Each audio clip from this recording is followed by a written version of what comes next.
여자는 여자의 친구. 여여친.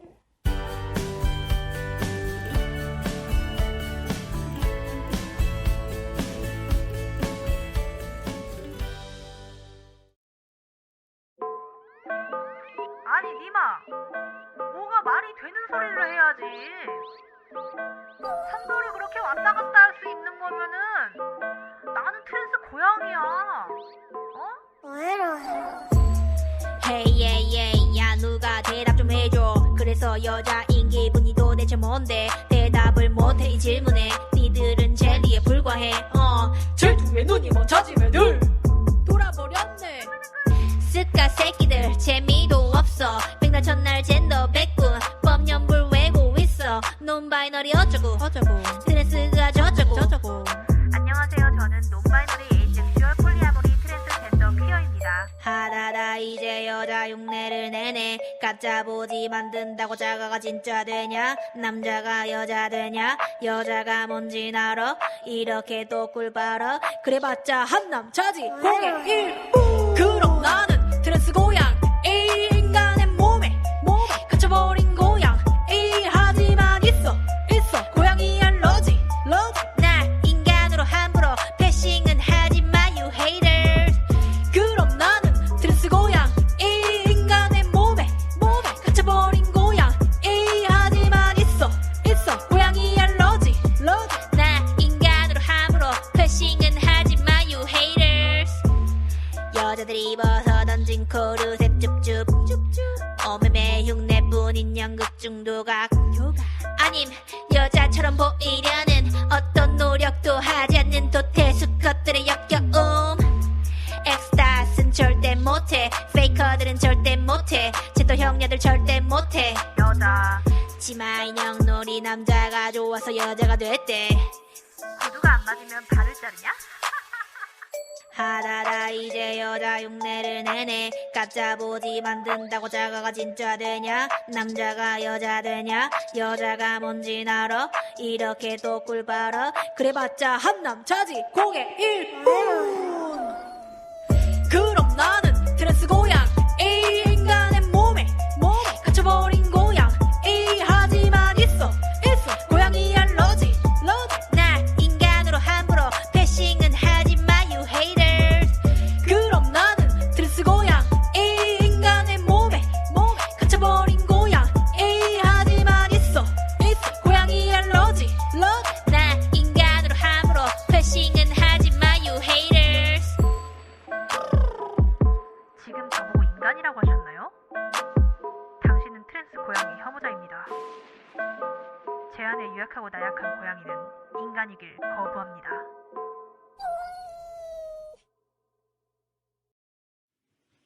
네, 안녕하세요. 반갑습니다. 네, 안녕하세요. 반갑습니다. 열라북스 대표 국지혜입니다. 페미니스트 예술가 임지인입니다.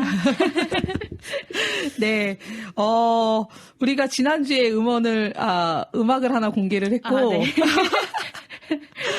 정말 감사하게도 이 음악이 우리 여여친을 통해서 최초 공개가 됐어요. 네. 그리고 오늘도 이제 처음 시작을 한번, 네. 그 트랜스 고양이 노래로 한번 시작을 열어봤습니다. 네.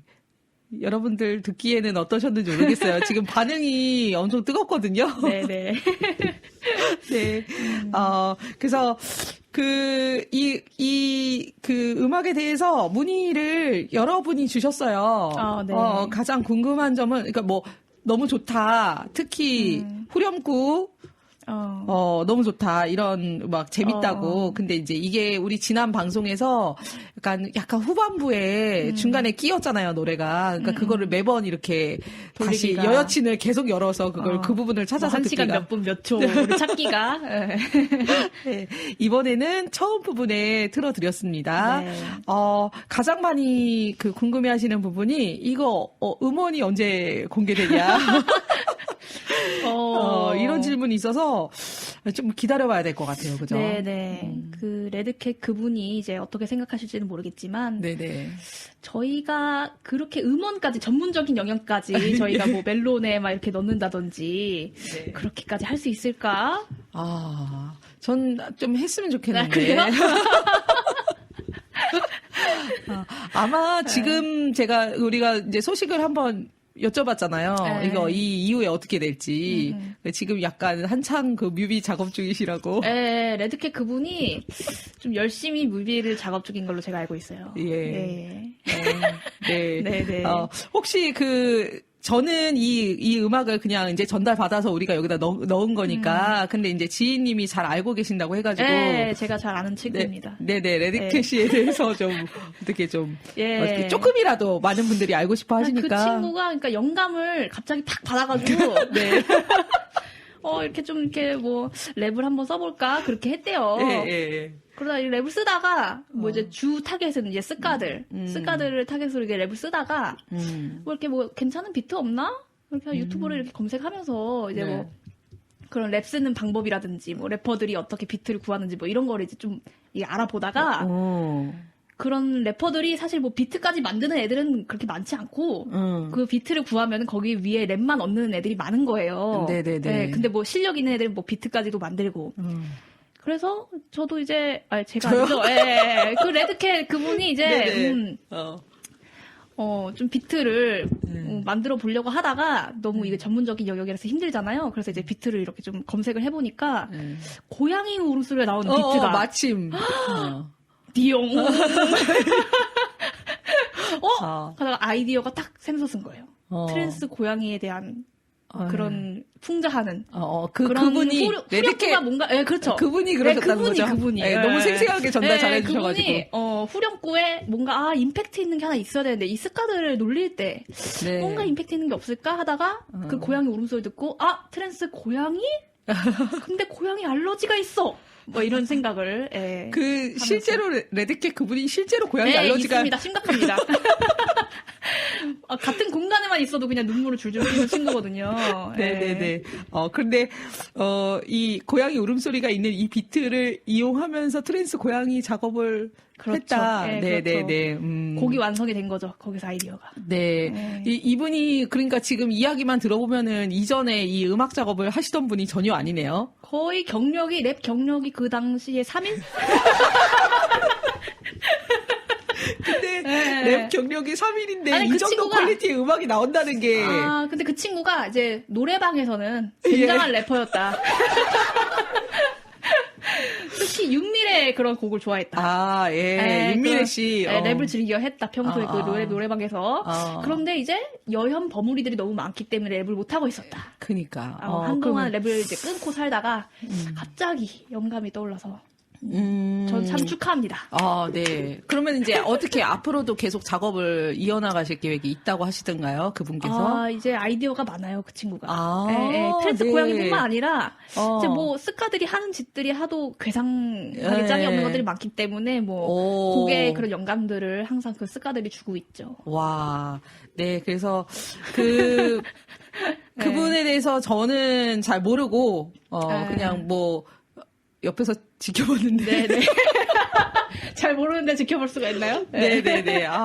이게 인간 복사기란 얘기 들었어요. 인간 복사기. 네. 거의 어디 한번 이렇게 쭉 보면은 누가 뭐 하는 거, 랩하는 거 이런 거 이렇게 쭉 보면은 이거 할 수 있겠는데? 그 친구가 조금 뭔가 그런 게 있어요. 좀 이렇게 살짝만 봐도 전문가 수준은 되지 못하는데 이렇게 좀 어느 정도 근데 따라하는 건 되게 잘해요. 이번 그 트랜스 고양이는 퀄리티가 그런가요? 물론 이제 완전 그런 전문가들이 동원돼서 너무 좋은 장비들 앞에서 하면은 훨씬 더 그게 됐겠지만 그 되게 열악한 상황에서는 이 팟캐스트 저희가 녹음하는 그 장비가 있거든요. 그 장비를 빌려가서 우리 장비 녹음을 하셨습니다. 이 똑같은 마이크로. 네네네. 그래서 뮤직비디오도 정말 크게 기대가 됩니다. 고군분투 하고 있어요. 지금 살짝 그렇게 우리 인스타그램에 살짝 올렸잖아요, 지금. 그 후렴 부분. 너무 기대가 되는. 네, 그래서 빨리 후반 작업이 끝나서 아마 음원 사이트에 올릴지는 아직은 모르겠고 유튜브로 공개될 것 같다. 네, 그래서 최대한 빠른 시간 안에 작업을 해주셔라. 지금 물 들어올 때 빨리 노를 저어야 된다. 약간 약간 또 그 친구 의견은 조금 애를 태워야 된다. 아, 또 이렇게 예. 얘기를 하더라고요. 아, 네네. 네. 뭐, 그래서 여여친을 막 들락날락 하시면서 지난 화를, 막 54화를 막 그 1시간 47분 20초경에 나오는 이 노래를 듣기 위해서 여러 번을 그렇게 하신 분들이 참 계시더라고요. 감사하네요. 네. 네. 아, 정말, 사실은 좀 계속 작업을 해주셨으면 좋겠고. 아, 그렇게까지. 공연도 한번. 까지. 아, 예, 예. 아, 그 친구한테 좀 물어봐야겠네요. 예, 아, 정말 베일에 어디까지 각오가 돼 쌓여있는. 있는지. 예, 레드캣 그분 정말, 네, 기대가 큽니다. 그래서 저의 기대도 좀 전해주세요. 네. 네. 네. 네. 그래서, 가사를 좀, 우리가 가사를 좀 잠깐 봤더니 재밌는 가사가 많았어요. 네. 저 너무 재밌더라고요. 노래 저도 여러 번 들었는데 네. 뭐 논바이너리 어쩌고 트랜스가 저쩌고 뭐 안녕하세요 저는 논바이너리 에이섹슈얼 폴리아모리 트랜스젠더 퀴어입니다. 뭐 이런 네. 부분이 있더라고요. 네. 그래서 이거 진짜 우리끼리만 통하는 코드 같은 거잖아요. 아, 들었을 때. 예. 그쵸. 이게 그래서 무슨 소린지 이게. 예, 우리끼리 아주 재미있게 들을 수 있고 같이 부를 수 있는 노래가 생겼다. 그리고 사실 따라 부르기에도 그다지 어렵지 않은 네, 딱 그 정도 수준의 그 친구가 이제 랩 3일차이기 때문에 3일차에 작업하는 거기 때문에 뭐 그렇게까지 테크닉적인 부분에서는 모두가 다 같이 부를 수 있도록 그러니까요. 거기 작업이 됐네요. 네. 네. 그리고 뭐 가짜 보지 만든다고 짜가가 진짜 되냐? 뭐 남자가 여자 되냐? 뭐 이렇게 또 꿀 빨어 그래봤자 한 남자 지구일 뿐. 이 부분에서 얼마나 신이 나는지 그죠? 촌철살인을 합니다. 네네네. 그리고 트랜스 고양이지만 고양이 알러지가 있다. 네. 핵심적이죠. 네. 그들이 하는 행태가 얼마나 웃긴지를. 네, 그러니까요. 그거 비슷한 거잖아요. 나는 트랜스 여성이지만 조 달렸고, 그래서 그걸로 섹스하는 기분이 너무 좋아서. 고추로 섹스하는 기분이 너무 좋은 여자. 그렇지만 레즈비언이다. 이거랑 네. 뭐가 사실은 달라요. 그죠? 그쵸. 네, 고양이 알러지가 있는 트랜스 고양이. 네. 네.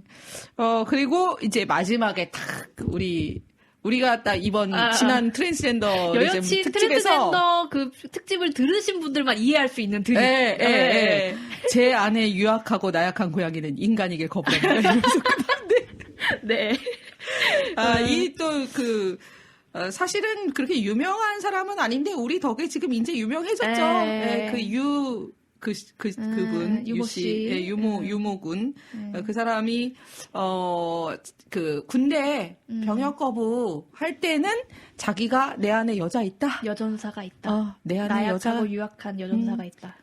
그러면서 병역 거부를 해서 마치 자기 안에 여자가 있는 것처럼 트젠인 것처럼 했지만 메갈리아로 막 페미니즘 붐이 막 부니까 난 남페미 이러면서 남페미 행세를 했다는 그 게이 남성분 얘기를 했었습니다. 그게 또 이게 마지막에 들어가 있더라고요. 그래서 트랜스젠더리즘 특집을 다 들으시고 나서 이 음악을 들으시면 그 전에 잘 모르셨던 분들도 착착 귀에 붙는다 이렇게 느끼실 것 같아요. 그래서 재미있는 노래 뮤비를 기대하면서 이거를 가사를 이렇게 저희가 공유를 하도록 하겠습니다.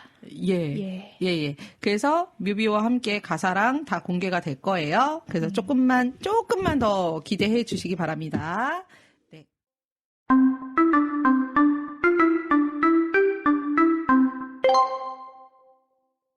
네, 오늘부터는 새로운 주제가 들어갑니다. 네. 패션과 여성 혐오라는 네. 특집을 준비했습니다. 네. 이번에도 이 특집 그 지인님이 자료 조사를 굉장히 많이 하셨더라고요.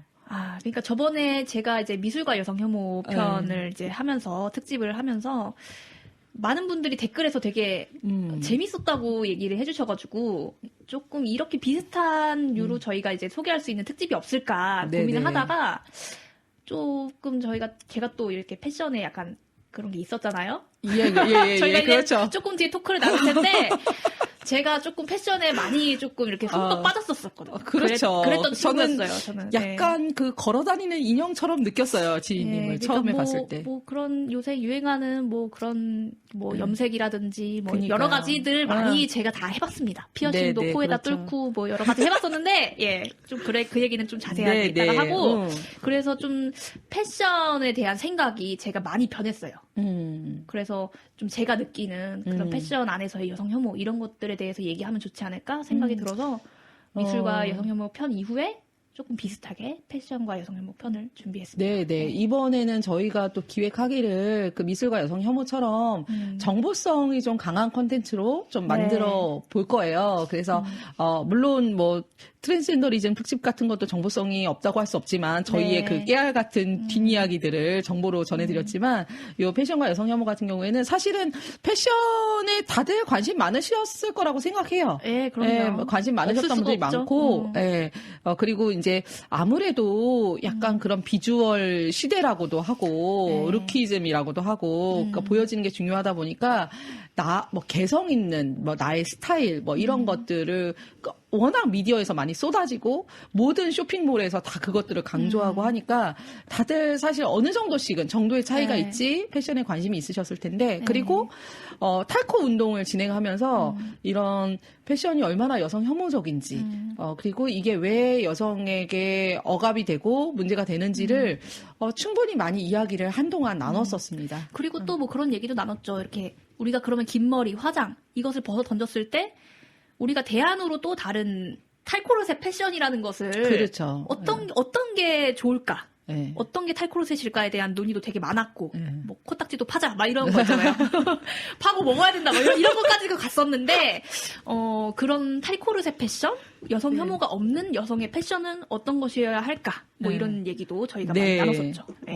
그래서 좀 관심 분야기도 하고 또 많은 분들이 이제 충격 받기도 하시고 우리 열다북스 같은 경우에는 코르셋이라고 하는 슐라 제프리스의 코르셋이라고 하는 책을 냈었죠. 근데 그 코르셋 책이 원제가 뷰티 앤 미소진이에요. 그래서 아름다움과 여성 혐오라고 하는 부제를 가지고 있는데 이 책에서도 한 장을 할애해서 패션과 여성 혐오라고 다루고 있어요. 주로 주류 패션계 여기 지금 세계를 주름잡고 있는 주류 패션계에 얼마나 그 디자이너들이 남자 게이들이 많고 그들이 여성 혐오적인 패션을 얼마나 그렇게 최첨단인 것처럼 그렇게 하고 있는지 이런 이야기들이 많이 나와 있는데 그래서 좀 관심 있는 분야니까 재미있게 이야기를 한번 풀어가 보겠다 말씀을 드리고 정보성은 주로 이제 아주 긴 역사에 걸쳐서 우리 그때 미술과 여성 혐오 할 때도 고대부터 시작했잖아요. 네, 오늘 패션도 고대부터 현대 2020년 현재에 이르기까지 패션이 어떤 식으로 변화해 왔고 근데 그것이 단순히 변화했다는 의미가 아니라 여성에게 어떤 의미였고 또 남성에게는 어떤 의미였는지 이런 것들을 좀 같이 해석을 곁들여 가면서 해보겠습니다. 그래서 패션에 관련된 책도 많고 정보도 많고 사실은 뭐 유튜브만 검색해 보셔도 사실은 뭐 로코코 스타일이니 무슨 고딕 양식이니 뭐 이렇게 나오잖아요. 하지만 이걸 페미니즘적으로 분석하고 해석하는 것은 여기서만 들으실 수 있을 거다. 네, 그래서 재미있게 한번 이야기를 진행해 보겠습니다. 우리 지희님은 패션에 굉장히 관심이 있는 정도가 아니라 거의 정체성이었죠. 예. 그냥 나 자체. 나는 패션 스타다. 뭔가 이런 패션 스타가 되고 싶다. 이런 정도로 흠뻑 빠져 있었고, 거의 사람들이 요새는 염색, 이렇게 긴 머리도 염색을 막 이렇게 되게 많이 하잖아요. 그게 이제 아이돌들이 그렇게 막 하기 시작하면서 되게 염색 문화가 많이 퍼졌는데, 막 무지개 색깔로 막 하잖아요. 맞아요. 막 투톤으로 빨간색, 하고. 초록색, 막 투톤, 막 세 가지, 네 가지 막 하고. 맞아요. 근데 제가 그렇게 머리를 탈색하고 했을 때까지만 해도 조금 그런 것들이 일반적이지는 않았어요. 그러니까 연예인들만 하는 머리지 일반 사람들이 그거를 염색도 그렇게 미용실에서 염색을 요새는 되게 기술이 뛰어난데 그때까지만 해도 그렇게 염색을 할 수 있는 미용실들이 되게 소수 있었고 그래서 저는 이제 그때 워낙 관종이니까 워낙 튀는 걸 좋아하고 이미 뭐 머리를 그렇게 하기 전부터 옷이 아주 휘황찬란했었어요. 그래서 뭐 머리도 막 초록 색깔, 뭐 파란 색깔 막 그런 식으로 탈색을 하고 그런 식으로 이제 많이 해봤었고 이후에 되게 일반 대중으로 많이 퍼지게 되면서 투톤 염색도 퍼지고 뭐 그때 2NE1이 되게 큰 기여를 했던 걸로 기억을 하는데 그렇게 됐었죠. 맞아요.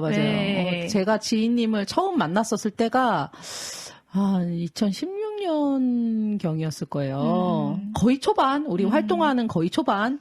근데 그때 뵀을 때 그냥 아이돌 같았죠. 네. 내가 봤을 때는 좀 되게 어린 친구인데 너무 아이돌 같이 막 이렇게 머리를 어떻게 했지? 약간 탈색한 머리였던 것 같고, 근데 이렇게 양갈래로 이렇게. 뭐라 그래야 되지? 그 무슨 스타일? 양갈래로 따 내려서 내려서. 그 머리 끝에는 이제 꽃이 달려 있었어요. 그러니까. 고통하기 쉽지 않거든요. 그 약간 어떤 사람들은 이제 미쳤다라고도 볼 수 있을 만큼 머리에 꽃 달고 다니는 거잖아요. 이제 꽃 머리끈을 어디서 구해가지고 이렇게 뭐 하얀색 그 데이지 꽃이라고 하나? 뭐 그런 거 있잖아요. 그런 것처럼 생기는 그 꽃을 이렇게 양쪽에 달고 다니면서 원피스를 입고 그땐 또 이제 막 나는 남들이 다 입는 그런 보세 원피스 싫어. 나는 빈티지. 세상에 하나밖에 없는 빈티지 원피스. 이 패턴은 하나밖에 없어. 뭔가 이런 특별한 그런 거에. 맞아. 우리 원피스를 입었다는 게 그 보통 그 유행하는 그런 샤랄라 무슨 그런 원피스가 아니에요. 이 지희님이 입었던 게 약간 뭐라 그래야 되지? 그거 무슨 스타일이에요? 저는 잘 몰라서 패션을. 그러니까 어디서도 볼 수 없어요. 그냥 세상에 잡지 패션 하나밖에 없어요. 패션 잡지 같은데 홍대 거리 걸어가면은 거기에 이렇게 독특한 스타일인데 개성 있는 자기만의 뭘 했다 이러고 사진 찍히는 그런 느낌의 그런 걸 하고 싶었죠, 저도. 그런 잡지에 거였어요. 한번 찍혀보고 싶고 뭐 그런 생각들을 하면서 그렇죠. 뭐 그리고 원피스에 그런 뭐 단화 나는 그런 거 재미없어. 원피스에는 워커를 신었고 막 이런 식으로 워커를 믹스 매치라고 하죠. 막 이런 저런 스타일들이 안 맞는 그러니까 정형화된 스타일이 아니라 뭔가 이런 저런 걸 섞어서 나는 되게 뭔가 남들이 입지 않는 유일한 나의 스타일 뭐 이런 거에 빠져 있었어요. 그런 걸로 저의 정체성을 가지고 있었고 뭔가 특별함을 거기서 찾으려고 했죠. 제 자아를. 그러니까요. 그래서 그때 쇼핑을 뭐 한 달에 굉장히 저 학생이니까 그때 학생이었으니까 용돈을 그냥 제가 벌면서 했는데 굉장히 많은 부분을 옷에 지출하고 항상 그 동묘가 아니라 그 저는 광장시장 거기 가면 이제 빈티지 그 구제들이 많거든요. 거기서 이제 쇼핑하고 인터넷에서도 막 구제 쇼핑몰 들어가서 막 쇼핑하고 사실 그렇게 쇼핑하면은 실패하는 옷들이 많거든요. 그렇죠. 안 입게 되는 옷들이 많거든요. 그런 건 또 다 버리고. 되게 낭비적인 그런 소비 패턴을 가지고 있었죠. 옷에 대해서. 옷도 그랬고, 뭐, 신발 꾸미는 거, 뭐, 아까 코 피어싱 같은 거. 코 피어싱도 머지않아 뚫게 됐었는데.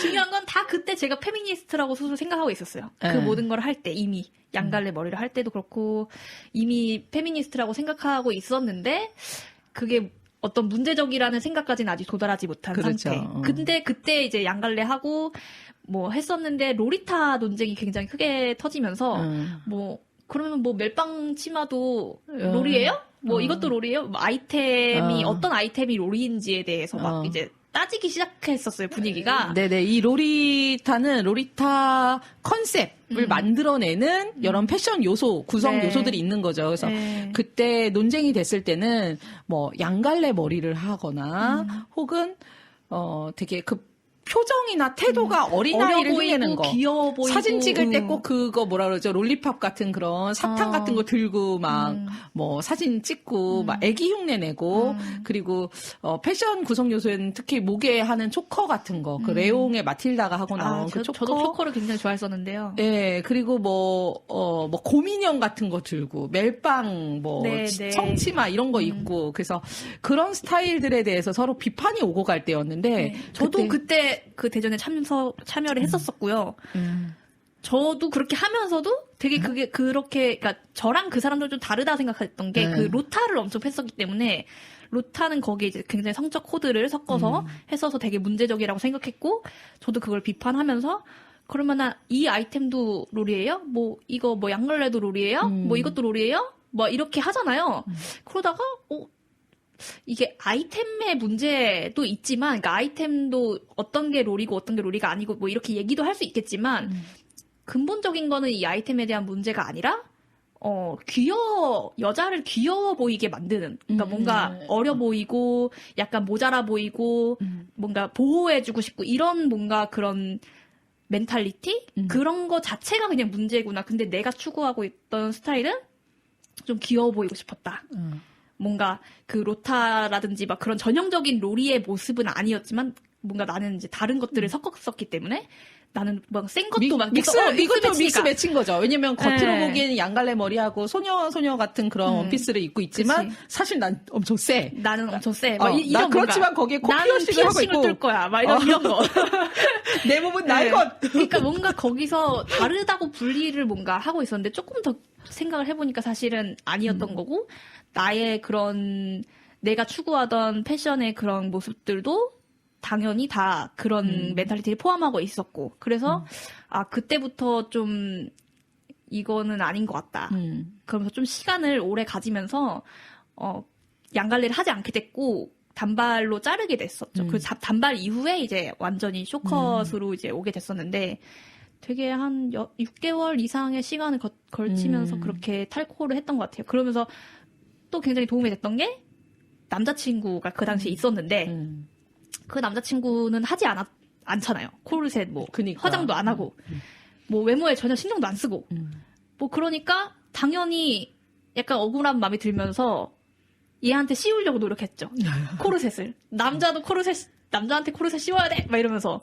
근데 안 씌워지더라고요. 그니까요. 씌워질 리가 없죠. 그거는 어렸을 때부터 아니면 사회적으로 압박이 가해져야지 코르셋은 쓰는 건데, 그래서 좀 뭔가 나만 하기 억울하다? 그런 생각? 그러고, 그러다가 이제 그 친구랑 저랑 이제 어떤 점을 되게 중점으로 생각하고 있는지, 이런 외모에 대해서 그런 것들을 좀 깊게 생각하다 보니까 내가 생각하고 있던 것들이 굉장히 여성이어서 이렇게 생각하고 있는 것이고 하는 것들이 되게 기분이 나빠졌어요. 그래서 탈코를 완전히 하게 됐죠. 네. 되게 도움이 많이 됐어요. 그 친구가. 네, 오히려 남자랑 접촉하고 있는 순간에 그 차이가 되게 두드러지게 되는 거죠. 이 남자와 나, 여자, 나는 내가 아무리 페미니스트로 내가 막, 그때 뭐라 그랬지? 그렇게 각성한 그런 막 메시지 막 이런 거 우리 한다 이렇게 해도 실제로는 우리 안에 배어 있는 그런 여성성을 완전히 그 뼛속 깊이 그렇게 하고 있는 그 태도는 사실 그 남자랑 이렇게 가까이서 지내보면은 너무 차이가 나는 거지. 제가 어떻겠어요. 저는 거기서 너무나도 행복을 찾고 있었기 때문에 그 패션 그리고 뭐 그런 모습을 셀카로 찍고 사진을 올리고 이런 거에서 엄청난 그 행복을 느끼고 많은 시간을 쓰고 있었기 때문에 사실 그걸 포기하는 게 되게 힘들었거든요. 힘든 일이었을 거라고 생각해요. 근데 그때 만약에 혼자 있었다면은 좀 그런 나를 되돌아보게 할 수 있는 어떤 장치들? 그 장치 중에 하나가 이제 남자친구였던 거고 만약에 그 사람이 없었으면은 저는 뭐 좀 더 늦게 할 수도 있었다고 좀 생각이 들어요. 네, 뭐 근데 사람마다 또 좀 다르니까 어떤 사람들은 그렇게 남자랑 또 가까이 있어서 탈코하기가 더 어려운 분들도 있고 그런 분들도 있죠.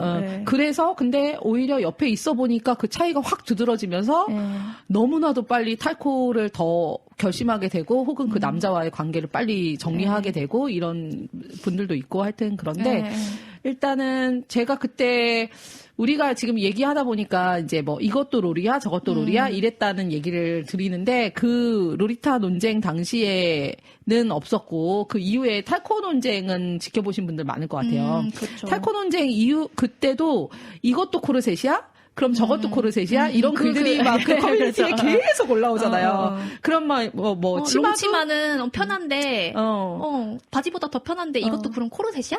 뭐 이런 코르셋은 그럼 편하자고 하는 건데 나는 롱치마가 더 편한데 바지보다 뭐 이렇게 얘기하면은 이제 막 사실은 탈코는 편하자고만 하는 건 아니다. 뭐 권력을 얻기 위한 거다. 뭐 이런 식으로 논쟁이 됐었는데 이 여성이 자기 스스로 이걸 하고 있는 거잖아요. 네. 사실 코르셋의 가장 큰 문제는 코르셋 그 자체가 여성의 정체성이 돼버렸다는 거예요. 그쵸. 그리고 그러한 코르셋을 지키고 수호하는 것이 나의 모든 존재가 걸린 일.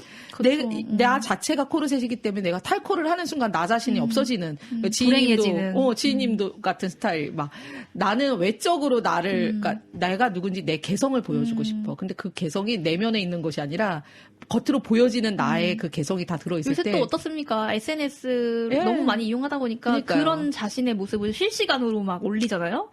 거기에 오는 반응들을 보고 또 자기 효능감을 맞아요. 거기서 느끼고 이런 것들이 반복되다 보니까 그런 것 때문에 사실 우울증도 되게 많아지죠. 가면 예. 우울증이나 이런 것들도 되게 많아지는데 본인은 스스로는 사실은 좀 알고 있잖아요. 어렴풋이. 이게 내 진짜 모습이 아닌데 보여지는 모습과 실제는 다른데 우리가 뭐 인스타그램이나 이런 데서는 내가 보여주는 일상을 계속 전시적으로 살고 있으니까 어쨌든 이런 식으로 내가 코르셋을 가득 이렇게 싸고 있는 그 겉으로 그렇게 무장하고 있는 내가 나 자신이라고 생각했는데 그걸 벗어버려야 된다고 했을 때 나는 텅 빈 상태 나는 이제 이걸 뭘로 채워야 될지 모르는 상태가 되기 때문에 사실은 탈코가 그렇게 어렵고 네. 많은 분들이 되게 용기를 내서 결심을 하고 탈코 운동에 막 참여했지만 못 그런 분들도 사실은 되게 많다. 네, 그렇죠. 그런 생각을 해봅니다. 그래서 로리타 때 그 논쟁 한참 하던 그 시기에 우리가 지인님과 제가 만나가지고 했었는데 저는 사실 로리타 논쟁에 되게 중심에 서 있었잖아요. 근데 저는 그렇게 생각했어요. 지인이 롤인데? 아니, 저 말고도 약간 몇몇 있었거든요. 페이스북에 네. 글을 쓸 때 내가 만난 모습은 너무나도 그 로리타, 그러니까 그 로리타라고 하는 그 이미지 있잖아요. 여러분들 생각하시는 그 말괄량이 삐삐 같기도 하고 마틸다 같기도 하고 그런 소녀의 이미지. 아, 마틸다 너무 좋아했었어요. 네, 그 소녀의 이미지를 자기가 완전히 구현하고 있어. 근데 페이스북에서 키베틀 때는 막 로리타는 안 되는 쪽에 우리 편에 있어. 근데 언제쯤 저걸 그만할까? 그냥 로리타인데 본인은 그렇게 생각을 했는데 사실은 본인도 그거에 참여를 하면서 하고 계속 생각을 이제 하게 되는 거죠. 근데 이제 이것을 한번 결단을 내려서 그렇게 당연히 로리타를 벗고 그 다음에 코르셋을 벗는 그 과정까지는 온전히 그 개인의 내면에서 일어나는 그러니까 자기의 힘이라고 생각해요, 저는. 그러니까 뭐, 남이, 너 탈코 해! 뭐 이렇게, 우리가 탈코 강요가 과연 가능한가라고 했을 때, 뭐, 남이 이렇게 하라고 해서 할 수 있는 문제는 사실 좀 아닌 것 같아요. 네. 자기 스스로 움직이는 문제인 거지. 그래서, 탈코를 강요하는 분들도 있어요.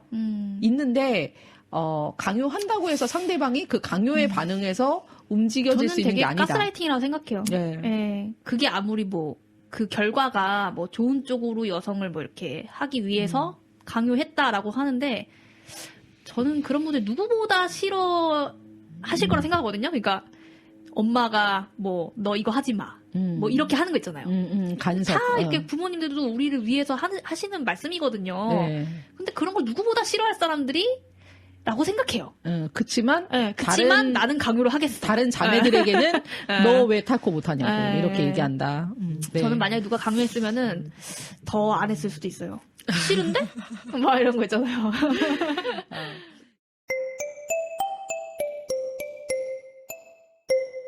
구독과 좋아요를 눌러주세요. 그리고 게시판에 응원 댓글도 달아주세요.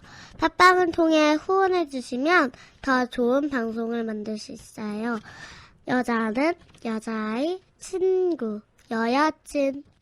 그때 로리 때 얘기를 조금 해보려고요. 왜냐면 오늘 다룰 주제들이 제가 이제 자료를 또 같이 조사를 하다 보니까 재밌는 사진들이 많이 나오더라고요. 그러니까 우리가 보통 알고 있는 중세시대 복식, 여성 복식, 남성 복식 이렇게 얘기하잖아요. 그 뭐 되게 화려한 그런 드레스들 있죠. 그거 막 코르셋을 네. 꽉꽉 조이고 밑에는 그 치마는 엄청나게 그 부풀린 그런 옷들이 되게 많이 나와서 그게 뭐 바로크 시대, 뭐 로코코, 뭐 고딕 뭐 이런 식으로 막 의복의 역사가 있는데 우리 로리타 논쟁할 때 저는 페이스북에서 어떤 로리타 관련된 의복 사진을 제가 찍어서 올렸어요. 그래서 이런 거 이렇게 어린아이들을 흉내내는 것은 옳지 못하다는 식으로.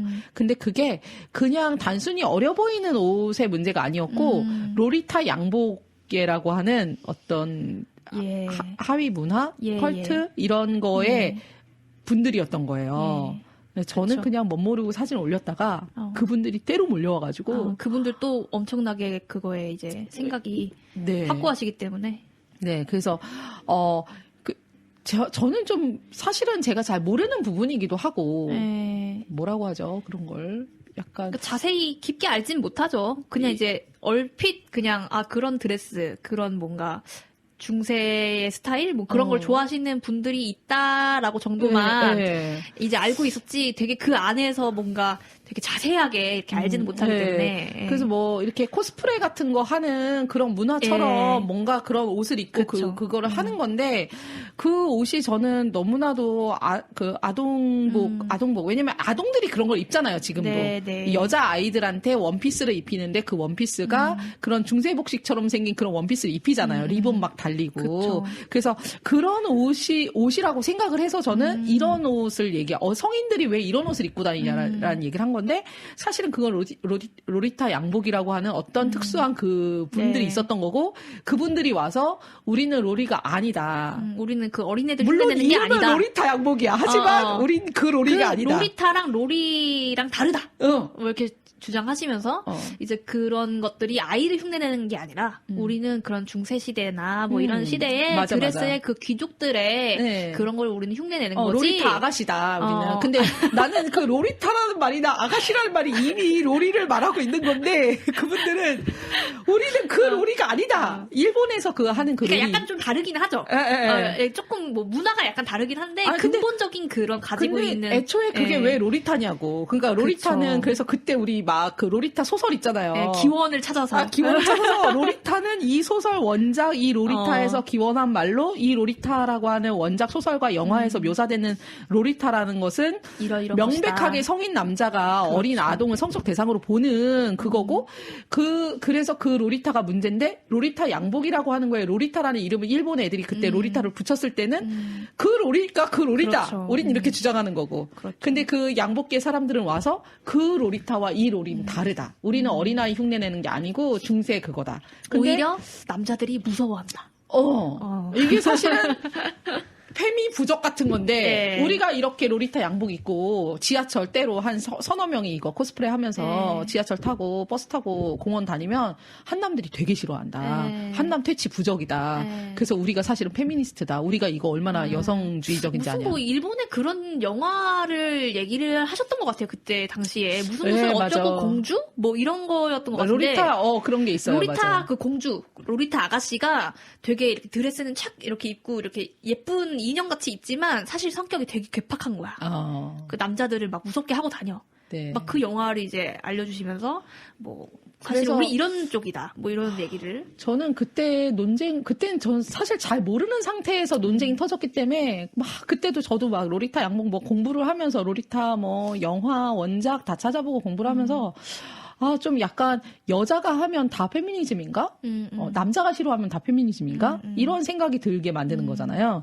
그래서 했었죠. 근데 그때 좀 샤넬우빔 이런 것도 우리가 버렸을 때거든요. 네네네. 버려갈 때쯤이었던 것 같아요. 그 뭐 메갈에서 처음에는 막 남자들이 스타벅스 무서워한다 그러니까 스타벅스 들고 난 샤넬 립스틱 딱 들고 샤넬 백 하면은 이게 남자 부적이다. 아니요, 완전히 버렸다기보다는 저는 기억나는 게 흑역사긴 한데 로리타 좀 하지 마, 로리 하지 마, 애기들 그거 하지 마라고 제가 같이 막 얘기를 하면서. 이렇게 하면 되잖아라고 보여준 샘플이 성인 여자다운 성적 대상과 상관없어. 성인 여자다운 모습으로 또 얼마든지 꾸밀 수 있지 않냐. 성숙한 모습으로. 그 보여준 그 샘플들이 말하자면 막 코르셋이 짱짱해. 그리고 엄청 세. 입술 막 그 짜장면 바르고 있어요. 근데 초커도 했어. 근데 그 초커를 한 그 분위기가 어려 보이려는 분위기가 아니라 굉장히 뭔가 세 보이는 분위기. 세 보이고 약간 그 성숙해 보이고 섹시해 보이는 그런 이미지를 두고 그때까지만 해도 로리타 우리가 하지 말고 이렇게 여자가 얼마든지 이렇게 할 수 있잖아. 이렇게 세 보이게. 이거 페미니즘적이라고 생각했었죠.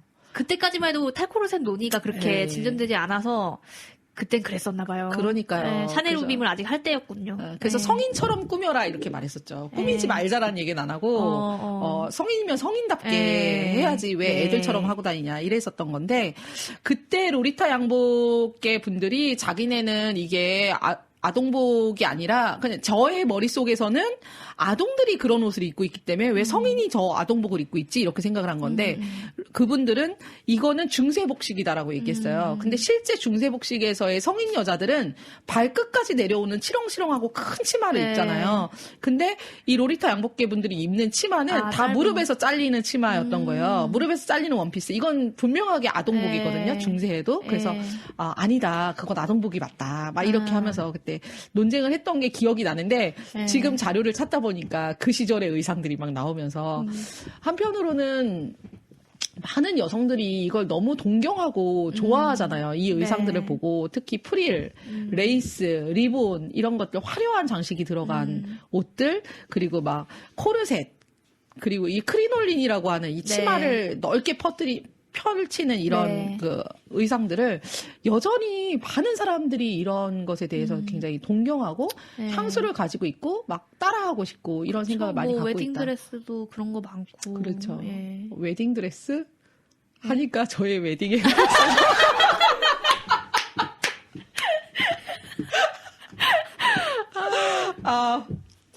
뭐 이거 들으시는 분들 중에 여여친 들으시는 분들 중에 보니까 또 50대 분들이 많으시더라고요. 예. 생각보다 생각보다. 예, 10대 20대 비율보다 저희 여여친 네. 많이 들어주시는 분들 중에 40대 50대 분들이 또 굉장히 많으셨어요. 그래서 아마 기혼이신 분들도 많으실 거라고 생각하고 물론 비혼이신 분들도 많을 텐데 여기서는 정말 확실히 그걸 안 하신 분들이 정말 승리자다.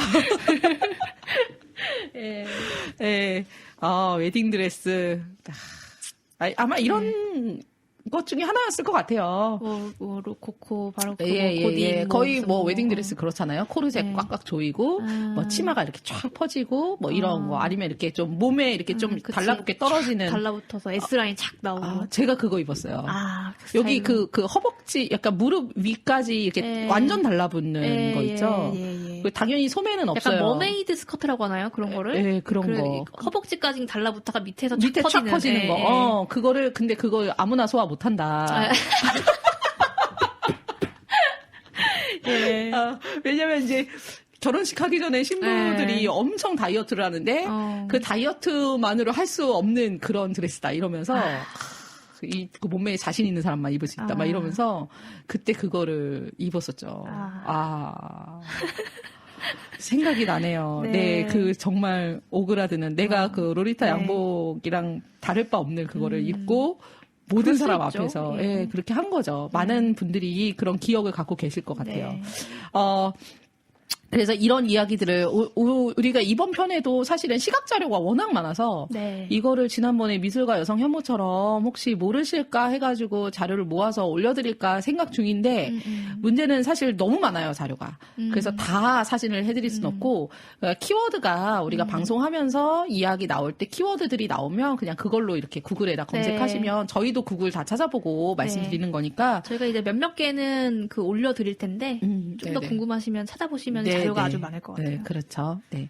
단순히 뭐 어떤 이런 여성 복식의 역사에 대해서 단순히 궁금해서 이 방송을 하는 건 아니기 때문에 궁금하신 부분은 많이 찾아보시되 중요한 것은 우리가 이것을 어떻게 보고 어떻게 해석하고 여성주의적으로 지금에 와서 우리가 이걸 분석할 것인가 그리고 지금 우리가 하고 있는 그리고 해낸 그 탈코르셋 운동과 어떻게 연결이 되어 있는지 그런 얘기들을 많이 해보면 좋을 것 같습니다. 네. 그리고, 그 탈코르셋 한 이후에는 이제 우리 지인님이나 저나 패션에 대한 관심이 조금 어떤가요? 예전에 저는 그 미용실에 가면은 이렇게 막 주기적으로 보진 않았지만 그냥 미용실을 주기적으로 가게 되잖아요. 가면은 그런 그 패션 잡지들이 많이 있잖아요. 또 되게 열심히 봤죠. 근데 뭐 저는 제가 그런 스타일이 아니었어서 막 따라하거나 이러지 않고 그냥 이러고 다니는 사람들이 있네 뭐 이런 정도. 그리고 이렇게 비싸다니 뭐 이런 정도로 그냥 보곤 했었는데 타코를 한 이후에는 사실상 뭐 패션이랄 것도 없고 맨날 그냥 검정 티 우리 맨날 단체 티 있잖아요. 단체 티 우리 페미 자매들이 만들어서 티셔츠 뭐 팔았다 그럼 막 사고 서로 사주고 많이 샀었기 때문에 그래서 그거 맨날 돌려 입으면 맨날 검정 티야. 그래서 우리 제발 다른 색깔 좀 만들어보자. 좀 제발 검정색 좀 그만해. 이렇게 해놓고 다음에 또 티셔츠 만들 때는 검정색. 또 검정색. 네. 역시 검정색이 최고야. 이래가면서 하죠. 그래서 지금은 저는 그런 편인데 지희님은 어떠세요? 저는 뭐 투블럭을 했지만 탈코를 하면서 투블럭을 했지만 투블럭을 하고 나서도 이제 그러면 또 이제 투블럭 스타일. 그래. 근데 그거 진짜 포기가 안 돼, 그죠? 아직도 많은 그럼요. 분들이 사실은 그 패션에 대한 이게 사람이 시각적인 이게 동물이잖아요. 시각적인 부분이 차지하는 게 굉장히 많잖아요. 오감 중에. 그래서 되게 힘들 거라고 생각해요. 근데 저는 그게 뭐 잘못됐다라는 얘기라기보다는 저는 이제 패션에 대한 그 관심이 탈코를 한 이후에도 그렇게 사그라들지 않고 그대로 조금 이렇게 이어져 왔던 시기가 있었어요. 네네. 한 1, 2년 정도 그랬던 것 같아요. 그래서 투블럭을 했지만 뭔가 투블럭에서도 어떤 다른 이런 뭔가 어떻게 머리를 어떻게 해볼까? 옷을 어떤 스타일의 그런 걸로 할까? 그러니까. 뭔가 이런 거를 많이 찾아봤었죠. 그때의 롤모델들은 약간 남자들의 패션이었던 것 같아요. 뭔가 그 중간에 애매하게 뭔가 그런 패션이 아니라 남자들이 입는 그런 패션 중에 되게 힙한 거, 좀 예뻐 보이는 거. 그런 게 남자들의 패션이었기 때문에 그렇죠. 조금 어떻게 따라하고 싶진 않았었는데 그냥 제 눈에 예뻐 보이는 게 그런 남자들의 패션이었던 것 같아요. 막 정장 이런 건 아니지만 뭐 후드티어도 약간 힙합한 애들 입는 거라든지 뭐 이런 거 있잖아요. 참고할 만한 모델이 없죠, 사실은. 네, 참고할 그거 만한 모델이 외에는. 없고 저도 투블럭 머리 자른 다음부터는 미용실 가서 어떤 머리로 어떻게 해드릴까요라고 하면은 뭐 남자 머리 중에 하나 고르는 거죠. 그렇죠. 그렇게 되죠. 그렇죠. 그래서 사실은 뭐 지금은 그다지 패션에 관심이 그 이전에 비해서 덜하다고 볼 수 있는데 말하자면 이런 거죠. 외적으로 보이는 모습에 관심이 줄어든 거죠. 물론 그래도 인간답게 살아야 되니까 뭐 옷을 고를 때 좀 고민을 하거나 내가 뭐 요즘에 맨날 후드티 혹은 뭐 맨투맨만 입고 다녔는데 뭐 그래도 어디 공식적인 자리 갈 때 정장 같은 게 필요한데 예전에 입던 식에 그건 안 되니까 그러면 이런 공식적인 자리에는 내가 뭘 입고 가야 될까 이런 거 좀 고민을 하게 되고 계절 바뀔 때마다 그럼 신발은 내가 맨날 운동화 신고 다니는데 그럼 이런 공식적이고 이런 자리에 그럼 운동화가 아니라면 뭘 또 신을 수 있을까 이런 거 좀 고민하게 되고 그럼 또 이렇게 TV 보면서 남자들은 뭘 신고 다니는지를 참고할 게 없어요. 여자들이 신고 다니는 신발이 또 다 그런 이렇게 코르셋이 심하다 보니까 그리고 뭐 헤어스타일 같은 건 고민하게 되고 기본적으로 그렇지만 외적으로 보이는 모습에 대한 집착은 확실하게 많이 좀 덜어졌다. 저도 그죠? 조금 그 시기를 지나고 나니까 지금은 뭐 패션에 대한 관심이 훅 떨어져서 뭐 옷도 거의 뭐 안 사고 뭐 가끔 이제 바지가 너무 없다 그러면은 바지 좀 사고 뭐 이런 정도로 편안한 옷들을 위주로 되게 많이 입게 되는 것 같아요. 그리고 어떻게 매치해도 그러니까 코디를 신경 쓰지 않아도 안 이상해 보이게 회색과 검정색 이 둘 중에 하나 그냥 아무렇게나 입어도 그냥 괜찮아 보이거든요 보기에. 그래서 그렇게 했더니 저 관심이 없고 그냥 그렇게 되는 것 같아요. 많이 하는 얘기지만 탈코 한 이후에는 많이 하는 얘기지만 정말 뭐 외출할 때 외출 준비하는 시간이 정말 단축이죠. 뭐 옷에 대한 고민도 할 필요도 없고 그리고 뭐 머리 그냥 감고 말리는데 정말 얼마 안 걸리고 샤워 다 하고 맞아. 나가는 그 얘기를 해야겠다. 제가 반삭을 했었잖아요. 맞아요. 굳이 그걸 하더라고요. 그러니까 조금 제가 그런 면이 있어요. 조금. 근데 이제 그때 생각은 그냥 살면서 한 번쯤은 반삭을 해보고 싶다. 반삭이요, 여러분. 삭발 이게 거의 삭발 수준의 머리. 거의 3mm 뭐 이 정도로 잘랐었던 것 같아요.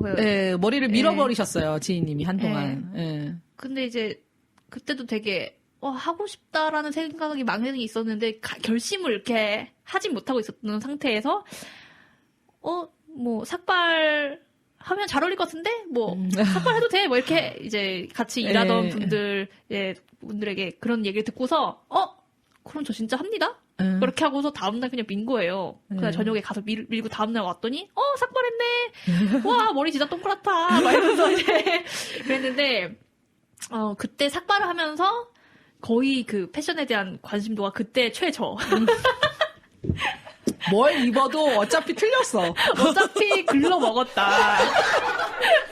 네, 그래서 그때 뭐 조금 건강도 좀 안 좋아질 때였고 살이 막 급격하게 찔 때여서 배가 막 이만큼 나왔어요. 맞아. 피부도 좀 많이 안 좋아지고. 제니 저보고 아 그때 사실 꼴 보기 싫었어. 아니 그 삭발했을 때는 차마 말을 못했는데 그 지인님이 삭발을 했을 때 무슨 자료를 찾다가 옛날 사진 본 거예요. 불과 몇 개월 전의 사진을. 근데 그 사진이 되게 자연스러운 커트 머리인데 그때 뭐 이제 너무 살도 이제 안 쪄서 이렇게 약간 턱선도 살아있고 사람이 너무 호감형이고 너무 괜찮은데 지금 삭발한 얼굴 보면 좀 왜 저러고 다니지? 삭발하고 막 그때 살쪄서 이제 약간 여드름도 이렇게 막 나고 배가 나와서 막 배를 건강이 제가 너무 안 좋아 보이고 안색이 좀 안 좋았어요. 네, 그때 그랬죠. 약간 좀 눈 밑에 다크서클 심하고 약간 이렇게 배를 문지르면서 아우 배불러 약간 이런 이미지였거든요. 그래서 그때 배 문지르면서 배부르다는 걸 꼴 보기 싫었어 사실 막 이래서 그렇구나. 그래서 저도 옛날 사진 봤더니 꼴 보기 싫더라고요. 근데 이제 뭐 탈코 운동도 사실은 이게 얘기가 좀 새는 것 같지만 좀 또 재밌으니까 좀 더 해보면 네. 탈코 초반에 했을 때 그 웜하드에서 처음에 탈코르셋 운동이 막 시작됐던 건데 뭐 그때는 반삭하는 움직임이 되게 많았고 특히 트위터에서 활동하는 분들 중심으로 반삭을 되게 많이 했고 그때 오프라인에서 하는 페미니즘 행사 가면은 그렇게 삭발하신 분들이 꼭 한두 명씩 있었고 그리고 진짜 뭐 절바지 입고 다닌다 막 있잖아요. 어떻게 패션에 관심을 그거를 저는 전에도 한번 말씀드렸지만 이게 영원히 이렇게 갈 거라고는 생각하지 않았어요. 전 그때도. 이렇게 꾸미는 거 좋아하고 화장품을 수백만 원어치를 들고 그 화장품 그 전문가용 케이스에 들고 다니던 이 친구들이 어느 날 갑자기 탈코를 해서 화장품을 다 부셔버리고 그 비싼 붓과 그런 도구들, 화장 도구들을 다 갖다 처박아 버릴 때, 그리고 나서 나 화장 안 하고 밖에 원래는 화장 안 하면 아이라인 없이는 집 앞에 편의점도 안 가던 친구가 나는 절바지 입고 삼선 스레바를 신고 뭐 검은 비닐봉지를 들고 강남역을 뭐 그런 쇼핑백 있죠. 그런 막 아디다스에서 주는 쇼핑백, 그런 종이 가방 그런 거 들고 그냥 강남역 친구 만나러 나가고 그래 보는 경험, 그러니까 그거를 그쵸. 해도 괜찮다라고 하는 그 선을 넘어보는 건 너무 중요한 거예요. 그러니까 저는 약간 그런 경험이 필요한 부분도 있어서 저도 그때 반삭을 하고서 그런 경험을 하고 나니까 더 많이 이제 좀 해방이 됐다 그래야 되나 그런 어떤 욕망으로부터. 그러니까 그러니까 평생을 그렇게 살 각오로 하는 것보다는 그냥 그렇죠. 내가 조금 지금 이런 생각이 너무 강하니까 한번 내가 그런 걸 좀 시험해 볼까? 내가 그렇게 했을 때 내 마음이 어떤지, 내가 진짜로 거기 그렇게 살면서도 괜찮은지를 내가 경험하면은 훨씬 그 탈코르셋 하는 그 마인드를 다지기에 굉장히 좋은 그래서 것 같아요. 한번 그 선을 넘어보는 건 너무 중요하고 그래서 저는 그런 우리끼리 패미들끼리 모여서 그런 이야기를 했던 적이 있어요. 꼭 머리를 투블럭을 하고 뭐 반삭을 하고 쇼컷을 해야만 탈코냐. 아니면 그냥 머리를 단발이나 그 이상으로 긴 상태에서도 뭐 화장 조금 버리고 뭐 조금 버리는 거 그리고 마음으로 그런 코르셋을 버리는 것도 탈코냐 이런 얘기를 막 한 거예요. 그때 탈코르셋이 우리의 가장 중요한 주제니까.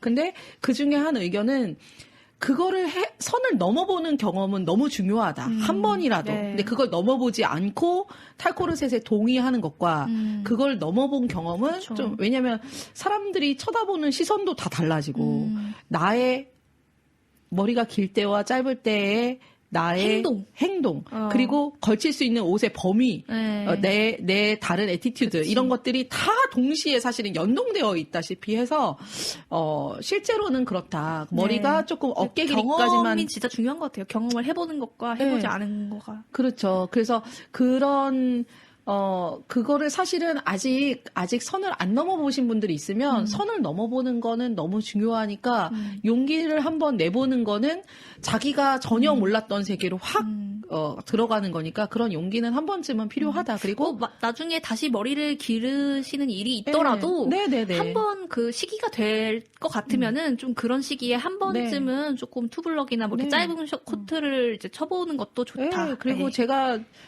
우리끼리 여러 번 드린 말씀인데 저는 진짜 머리 자르기 싫었어요.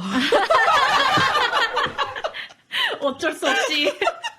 저는 진짜 탈코 강요를 당했다고 어디 가서 말하지는 않지만 등 떠밀리다시피 제 마음 깊은 곳에서는 내가 이렇게까지 해야 되나 싶은 게 있었어요. 근데 그때까지 제가 그런 로리타 논쟁의 거의 중심에 서 있다시피 했고 그 이후에 탈코르셋 왔을 때 하이힐 신지 말자, 뭐 화장하지 말자, 뭐 이렇게 했죠. 그리고 그게 왜 안 되는지 알고 저도 하나하나 네일 아트 안 하기 시작하고 뭐 화장 조금씩 안 하기 시작하고 그렇게 했지만 머리를 굳이 내가 뭔진 다 알아. 근데 이제 이 젊은 친구들이 10대, 20대 친구들이 막 투블럭하고 막 절바지 입고 뭔진 아는데 나까지 투블럭을 내가 해야 되나? 이 나이 먹고 같은 내가 지금 여기서 이거를 할 수 있을까? 그러니까 왜냐면 이제 어떤 그런 그 선을 넘는 경험이 저는 사실은 그때까지 좀 아니랬긴 했죠. 이미 결혼도 했고 아기도 낳고 나는 그런 어떤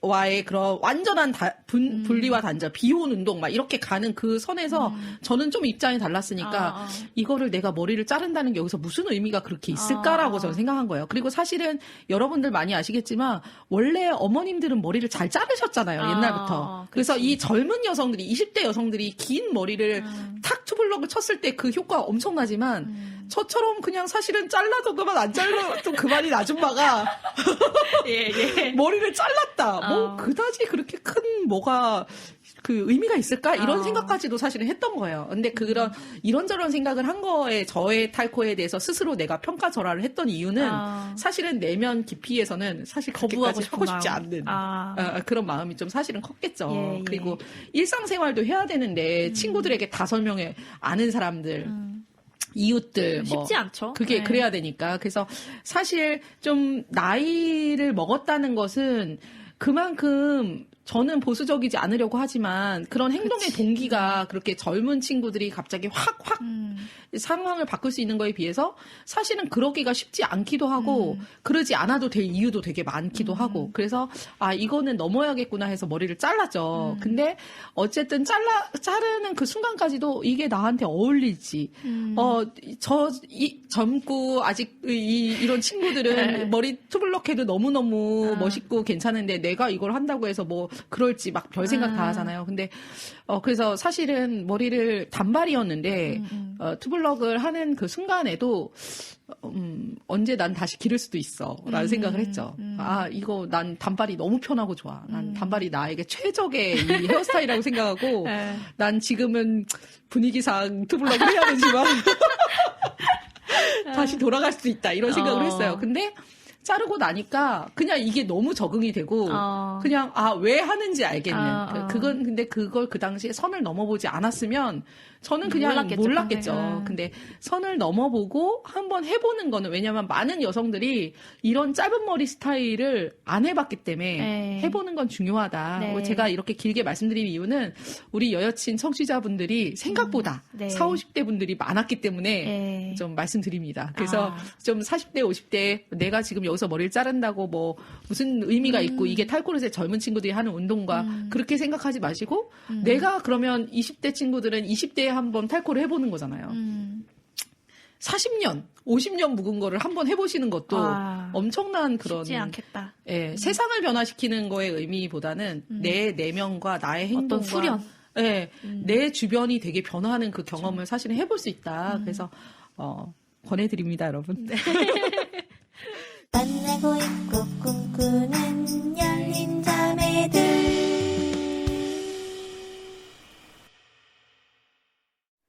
만나고 잊고 꿈꾸는 열린자매들은 열다북스 멤버십입니다. 인스타그램과 페이스북을 통해 열린자매들에 가입하실 수 있습니다. 열다북스의 출판운동에 함께할 멤버십 회원에게는 회원 전용 행사, 월 1회 뉴스레터 메일링 서비스, 열다북스 행사 20% 할인을 포함한 다양한 혜택이 제공되며 가입 즉시 웰컴 키트를 배송해드립니다. 우리 탈코 얘기를 좀 많이 했었는데 오늘 저는 사실 어떻게 생각하면 약간 시작부터 답정너 같은 느낌이 들었어요. 준비를 하면서. 결국은 이런 코르셋을 벗고 패션에 대한 집착을 좀 벗는 그 경험이 나의 외적인 것들, 외면적으로 남에게 보여지는 모습에 대해서 어떤 포기를 해내는 거잖아요. 근데 그런 과정이 사실은 우리가 그렇게 패션에 집착하는 이유는 개성, 나만의 스타일, 내가 좀 다르다는 것, 내가 어떤 사람인지를 보여주고 싶은 거거든요. 우리가 왜 피어싱을 왜 해? 코 왜 뚫었습니까? 난 좀 너네랑 다르고. 특이하고 싶었어. 좀 특이하고, 난 좀 이렇게 용감하고, 뭔가 다르고, 문신하시는 분들, 마찬가지예요. 남들이 뭐라 하건, 나 네. 코에 피어싱 뚫었다고, 사람들이 보기엔 되게 막 보수적인 사람들 보기에는, 어떻게 코에다가 그렇게 난 신경 쓰지 않아. 난 이게 예뻐 보이거든. 네, 뭐 이런 그러니까 거였죠. 여자분들이 피어싱을 하거나 몸에 문신을 새겨가지고 내 몸은 나의 것, 막 마이 바디 마이 초이스 이런 거 새기고 어떻게? 페미니스트 막 주먹 이런 거 새기고 이렇게 하는 이유도 네. 사실은 겉으로 보기에 사람들에게 내가 난 세 보이고 난 누군지 이렇게 하고 싶은 건데 사실은 실제로는 나다움이라고 하는 거, 나라고 하는 거, 개성이라고 하는 것은 사실 우리의 내면에 있는 거잖아요. 사실은 내면을 돌아보고 내적인 것에 좀 더 집중하는 시간이 필요한데 우리가 그런 꾸미는 일에 더 많은 시간과 노력을 쓰면 쓸수록 사실은 자기의 내면보다는 외적인 거에 집착하게 된다. 그래서 이 패션이라고 하는 것이 처음부터 왜 생긴 거고 어떤 사람들이 이렇게 패션을 만들어냈고 그것을 유행을 이끌어왔고 그리고 그것에 사람들이 돈을 쓰게 만들었고 실제로 그거에 돈과 시간을 썼던 사람들은 누구며 왜 그렇게 했었는지 남자와 여자는 또 어땠는지 이런 것들을 좀 이야기를 해보면서 이 패션의 의미를 한번 다시 생각해보자. 네. 이렇게 한번 시작부터 정답을 거의 네, 한번 이야기를 풀어가 보도록 하겠습니다. 네. 네. 패션의 자, 역사 들어갑니다. 네. 거의 우리 이제 시작한 지 1시간 됐는데, 이제, 이제 역사를 본론으로, 네. 이제 본격적으로 한번 네, 네. 들어가 보겠습니다. 패션의 역사를 한번, 아주 먼 옛날부터 네. 다뤄보도록 할게요. 네. 그럼 이제 좀, 역사적으로 우리가 지금 코르셋 얘기를 하다 보니까 패션과 여성 혐오라고 했지만 결국은 그게 코르셋 얘기인 거잖아요. 네, 그렇죠. 했으니까 그런 전반적인 우리가 많이 알고 있는 얘기들부터 이제 고대에서부터 이렇게 쭉 시간 순서대로 한번 이야기를 해볼게요. 지혜님이 그 앞에서 패션을 누가 만들어냈고, 누가 입었고, 누가 거기에 돈을 썼고, 누가 유행을 만들어냈냐, 뭐 이런 얘기들을 잠깐 하셨는데, 뭐 시대마다 조금씩 차이가 뭐 있기는 하겠지만, 저희가 이제 고대부터 볼 건데, 고대 로마부터 패션은 귀족들 그렇죠. 위주로 이제 흘러가게 돼요. 미술의 역사가 그러했듯, 패션은 신분을 좀 드러내는 수단으로 많이 쓰였죠. 그리고 생활 수준을 드러내고, 뭔가 나의 어떤 이런 그렇죠. 것들, 왕의 패션과 신하의 패션은 다르다. 저희 뭐 귀족이 아니라 그 사극 같은 거 보면은 거기서도 그렇죠. 다 그 문신이라든지 뭐 무신이라든지 다 색깔을 다르게 그렇죠. 신분에 이렇게 따라서 뭔가 역할에 따라서 신분에 따라서 그 계급에 따라서 디테일이 조금씩 다르고 그렇죠. 색깔이 다르고 뭐 이런 역할로 굉장히 예전부터는 패션이 적극 활용이 됐었다. 신분을 외적으로 신분을 드러내야만 네. 그러한 신분에 따른 서로가 매번 내가 누군지 설명하지 않아도 내가 그쵸. 입고 다니는 옷을 통해서 내가 누군지를 드러낼 수 있고 그러면 서열이 앞으로 쫙 정해지는 거죠. 지금 현대로 따지면은 군인들 같은 경우에는 이렇게 이렇게 달려 있어서 그냥 누가 봐도 쟤는 일병이구나, 쟤는 그쵸. 병장이구나 이런 게 드러나게, 쟤는 뭐 하사관이구나 이런 게 드러나게 그 표시하는 것처럼 그래서 사실은 어떻게 보면 통제의 수단인 그렇죠. 거죠. 네, 사회 권력으로부터 전체를. 이렇게 통제가 되는 딱 그게 이제 시각적으로 딱 보기에 그냥 이렇게 달라지는 거죠. 네. 저희가 지금 여자 남자 딱 시각적으로 봤을 때 패션 그냥 딱 다르듯이 그렇죠. 뭔가 긴 머리 짧은 머리 구분이 되듯이 그때는 이제 패션이 여전히 그렇게 뭔가 지배의 수단으로 이용이 되고 있었죠. 그러다 보니까 네. 신분에 맞지 않는 복식을 했거나 신분에 규정되어 있는 것을 넘어서는 경우에는 다 처벌의 대상이 되는 거죠. 사실은. 네. 뭐 사실 그리고 신분 그거를 이렇게 뭔가 서민들 같은 경우에는 귀족들의 그런 패션 흉내낼 수도 없었고요. 왜냐면 너무 그런 값비싼 원단들과 이런 어떤 그런 재단사들 막 그런 사람들이 만들어주는 그런 거기 때문에 사실 흉내낼 수도 없었고 그런 거부터 그냥 확 갈려있는 어떤 계급으로 확 갈려있는 네네. 귀족들만의 어떤 문화? 그런 게 사실은 패션이었죠. 네. 그 성별 얘기도 나왔는데 하이힐이나 스타킹, 네. 핑크색 이런 게 원래는 남자의 것이었잖아요. 지금은 굉장히 여자의 것이라고 그렇게 우리가 믿고 있는 아이템들이 사실은 남성의 것이었어요. 뭐 네. 핑크색을 예로 들자면 핑크색은 원래 태양의 어떤 빨간색 그런 색들이 남자를 이제 태양에 이렇게 비유하면서 남자의 색으로 권력의 어떤 상징으로 많이 쓰였었고, 스타킹은 그 갑옷 아래에 이제 쇠 갑옷을 입잖아요. 그러면 이렇게 막 이렇게 쓸리지 찰랑찰랑 않게 쓸리면서 막 피부가 까질 거 아니에요. 그러니까 이제 그것을 까지지 않도록 가죽으로 원래는 이렇게 스타킹 같이 입다가 그게 이제 나중에는 조금 이렇게 뭐 원단들이 개발이 되면서 스타킹 같이, 그리고 그게 이제 현대 와서는 나일론 뭐 이런 게 개발이 되면서 뭐 그런 걸 신었겠죠. 여자들이 이제 신게 되는. 그리고 뭐 하이힐도 루이 14세가 엄청 즐겨 신었다는 얘기가 있어요. 키가 작았기 때문에 조금이라도 키를 커 보이게 하려는. 그래서 뭐 가발로도 뭐 이렇게 키를 크게 해가지고 하이힐과 가발로 뭐 키를 한 25cm, 30cm는 크게 만드는 뭐 그런 거를 했었다고 해요. 그래서 이렇게 남자들이 향유하던 어떤 패션 아이템들 그런 것들이 어떻게 여자의 것이 되었는가. 저희가 조금 근대 이전부터 역사적으로 조금 더 세세하게 살펴보면서 얘기를 해볼까 합니다. 네네. 그래서 일단은 크게 따지면은 신분과 계급에 대한 이야기를 우리가 많이 하게 될 거고, 그리고 기본적으로 오늘 다루게 되는 거의 이 고대에서 중세, 근대에 이르는 복식사라고 하는 것은 현대에 이르는 저 뒤에 1990년대, 뭐 2000년대 패션 이러면 굉장히 일반적인 패션 얘기를 하겠지만, 그 이전까지는 사실상 귀족들의 패션을 말하는 것이다. 라고 하는 것이고, 왜 귀족들이 이런 패션을 향유하는 주체로서 귀족들만 거의 기록이 존재하고, 평민들은 그다지 중요성이 없냐라고 했을 때 그것이 패션이 가지는 굉장히 자본적인 속성을 드러낸다라고 하는 것이고, 그 다음에 두 번째로는 여성과 남성의 그런 차이에 대해서도 다룰 건데, 원래 지금 현재 여성에게 주어져 있는 코르셋들 중에 중요한 것들 일부가 원래는 남성들이 하던 것이거나 아니면 남성과 여성 구분 없이 원래 귀족들이 다 같이 누리던, 그때는 누리던 거겠죠. 뭐 화장도 남자들도 얼굴 피부색을 뭐 이렇게 했거나 가발도 남자들도 그렇게 머리를 꾸몄거나 했으니까. 그런데 뭐 약간 차이는 있었을 것이고, 근데 그것이 어떻게 남자들은 그런 것들을 버렸고 여자들은 어떻게 더 그것들을 더 강화된 형태로 이 완전히 여자로 일체화되게 착용하게 되었는지 이런 이야기들을 좀 다뤄보겠다.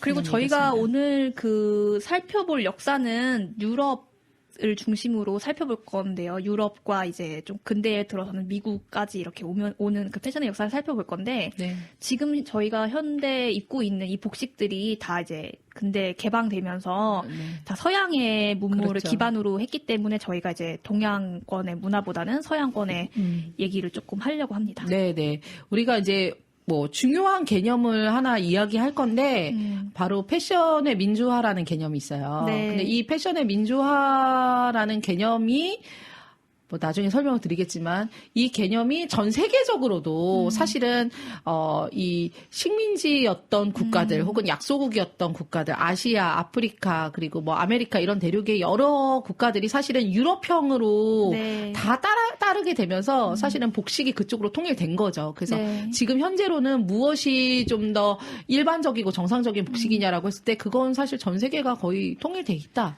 소수 부족이나 민족 형태 빼고는 남자들은 모두 수트로 다 통일이 됐다. 그래서 그렇기 때문에 우리는 그거의 역사를 좀 짚어보는 쪽으로 가겠습니다. 고대 로마부터 좀 얘기를 해볼까 해요. 그 고대 로마 하면은 그냥 이렇게 생각나는 복장 있지 않아요? 이게 천 두르고 큰 천 같은 거를 몸에 줄줄 두르고 다니는 뭐 아리스토텔레스, 뭐 소크라테스 막 이런 사람들 생각하면은 생각나는 그 복장. 고대 그리스, 로마 다 뭐 비슷한 약간 복장을. 뭐 스님하고 비슷하다고 해야 되나? 그런 이렇게 천 이렇게 두르고서 이렇게 한쪽 팔은 내놓고 한쪽은 이렇게 감싸고 있는 그 천을, 그 천으로 입는 그 옷을 토가라고 불러요. 근데 이 토가가 원래는 남자도 입고 여자도 입는 옷이었대요. 원래 처음에는. 근데 이게 맨몸에다가 두르는 거거든요. 맨몸에다가 두르는데 이거를 뭐 고정하는 뭐 그게 없대요. 그냥 천이 두른 거예요. 뭐 이렇게 묶거나 아니면은 뭐 핀으로 고정을 하거나 뭐 이렇게 해야 되는데 그냥 길고 큰 천을 그냥 몸에다 둘러가지고 이게 한쪽 팔에다가 이렇게 옷 끝자락을 이렇게 끼는 거예요. 네, 그렇죠. 그럼 한쪽 팔은 계속 굽히고 다녀야 돼요. 네네네. 항상 굽히고 다니더라고요. 네, 항상 이렇게 굽히고 기부스한 것처럼 이렇게. 네, 이렇게 천을 잡고 있는 거죠, 사실. 네, 그쵸. 좀 팔이 아플 것 같긴 한데, 그러니까 얼마나 불편하겠어요. 근데 이게 뭐 평상복이었다기보다는 그런 공식적인 자리에 가면은 이렇게 입는 정장 같은 개념에 그러니까 처음에는 남자 여자 같이 입었었는데 이제 뭐 또 그런 지배를 하기 위해서 이때 뭐 여자를 인구수에도 뭐 세지 않았던 그렇죠. 시대인데 뭐 여자를 사람으로 받겠습니까? 그러니까 이제 뭔가 분리해서 이렇게 시각적으로 분리하는 게 필요했겠죠. 통치를 하려면은. 그래서 여자들은 이걸 못 입게 하고 남자들만 이 옷을 입었습니다. 네.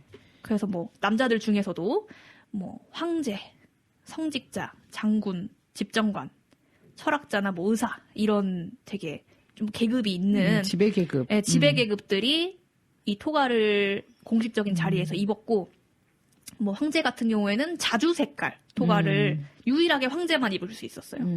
네, 그런 식으로 좀 이렇게 분리를 해서 뭔가 자기네들이 권력을 드러내는 옷으로 입었다고 해요. 그래서 이거 만약에 여자가 입으면은 어떻게 됐었을까요?